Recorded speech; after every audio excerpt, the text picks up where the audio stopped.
All right, so we're diving into a case today that's really going to stay with you, I think. It's a Christmas gathering in Torres, Brazil. Yeah, a family get-together that turned deadly. Instead of, presents and good cheer, they got a dose of something much more sinister. Arsenic poisoning. And this wasn't just, an upset stomach. We're talking 3 deaths. Two sisters, Maida and Nusa, and their niece Tatiana. Tragic, right?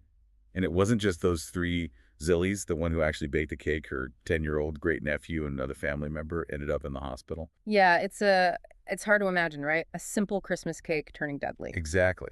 So what we're trying to figure out in this deep dive is, was this a horrible accident or did someone actually mean to do this? Well, the authorities initially thought manslaughter. Someone Uh, intentionally did it. mm, But they're also looking into the possibility that it was all an accident. Accidental poisoning. How does that even happen? Well, you have to understand that arsenic, it's found naturally in water and soil, but usually in such small amounts that it's harmless. So are you saying that maybe some of the ingredients were contaminated? Possibly. But even then, the amount of arsenic in that cake had to have been pretty high to be that deadly. That's what's so crazy about this whole thing. Right. So are we talking, contaminated flour or sugar or something? That's part of what the investigators are trying to figure out. But get this, when police searched Zeeley's house, they found a ton of expired food. Expired food. Like, how expired are we talking here? Like mayonnaise that was a year old. A year. Yeah. Oh, gosh. Well, that's pretty unsettling. I mean, does that mean she just wasn't careful in the kitchen? Could that have something to do with how the arsenic got in the cake? It definitely raises questions, right? Was this a one-time thing, or was she just kind of careless with food all the time? And to make things even weirder, hold on to your hats. Mm. The police also found a mysterious bottle, A bottle? What was in it? a white liquid. But there were no labels, no capsules, nothing to indicate what it was. Wow, okay, so could this be connected to the arsenic? Is it possible Zilly had access to this poison somehow and it, accidentally or not, ended up in the cake? And here's the kicker. Zillie's husband died a few months earlier in September. And guess what? Under suspicious circumstances. You got it. The police actually requested to exhume his body to see if there's a connection. Oh, wow, this just keeps getting more complicated. So we've got a family gathering, a homemade cake laced with arsenic expired food, a mystery bottle, and a husband who died under suspicious circumstances. It's like a recipe for a really bad Christmas movie. Yeah, but this is real life, unfortunately. You know what's really interesting is that some family members said that the cake tasted peppery. Peppery. Really? I mean, who describes cake as peppery? It does seem a little strange, but it could actually be a big clue. Okay, so you're thinking maybe they were actually tasting the arsenic. Exactly. Some forms of arsenic, they can have a kind of a bitter or metallic taste, and some people might describe that as peppery. So that weird little detail might actually help the investigators figure out what kind of arsenic was used.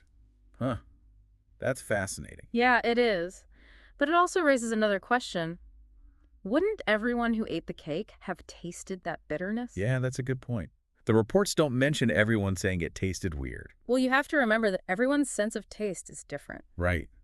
What one person thinks is super bitter, someone else might barely notice. So maybe some people were just more sensitive to the arsenic than others? Exactly, and some might not have noticed it at all, which could explain why not everyone got sick. Right. Only the people who ate the cake were affected.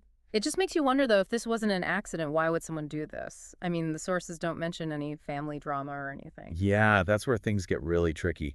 If we assume for a second that this was intentional, the investigators will be looking at everything in Celie's life. Her relationships with the victims, any financial problems, past arguments, any signs of mental health issues, anything that could have led to this. I mean, it just seems unbelievable that someone would poison their own family at Christmas. I know, but we can't rule anything out at this point. So what do you think is the most important part of this investigation? What are the police focusing on? The toxicology reports, they're going to be absolutely crucial. The toxicology reports. Right.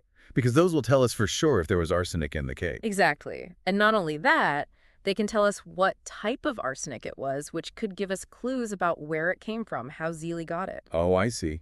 Because certain types of arsenic are easier to get than others. Right, and then of course there's the exhumation of Zeely's husband's body. If they find arsenic in his remains, that changes everything. Yeah, then it's not just a random Christmas tragedy, it's a pattern. Exactly. Yeah. And it points to premeditation. This wasn't just a spur-of-the-moment thing, it was planned. And Zeely would be the prime suspect. Most likely. This whole case is just a chilling reminder that even in the most normal settings, like a family holiday, things can go very wrong. Absolutely. And sometimes the most ordinary events can hide something much darker. It really is a strange case, isn't it? You've got this family Christmas gathering, and then boom, tragedy strikes. Yeah, and what makes it even weirder is that there's no clear motive. I mean, on the surface, everything seemed fine with his family, no obvious conflicts, no warning signs. Right. And yet we're left with this possibility of intentional poisoning.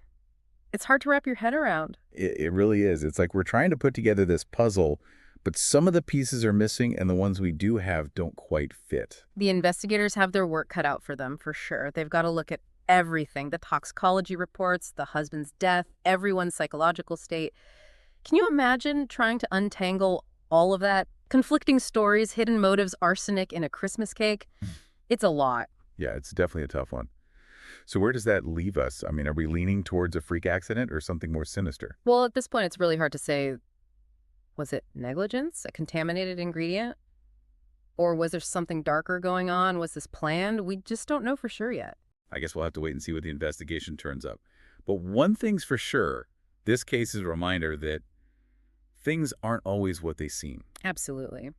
Even in the most ordinary, everyday situations, there's always the potential for something unexpected, something darker lurking beneath the surface. So until we get some more answers, we're left with this unsettling feeling that something terrible happened and we may never fully understand why. It's a reminder to be aware of the unexpected, I guess.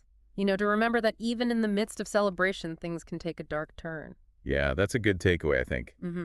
So for now, we'll just have to keep our eyes peeled for any updates in the case and hope that eventually the truth comes out. Hopefully it will, and maybe then we can start to piece together what really happened that Christmas in Brazil. All right, well, that's all the time we have for today's deep dive. But as always, we'll be keeping an eye on this case, and we'll bring in any updates as they come. So until next time, stay curious and stay safe out there.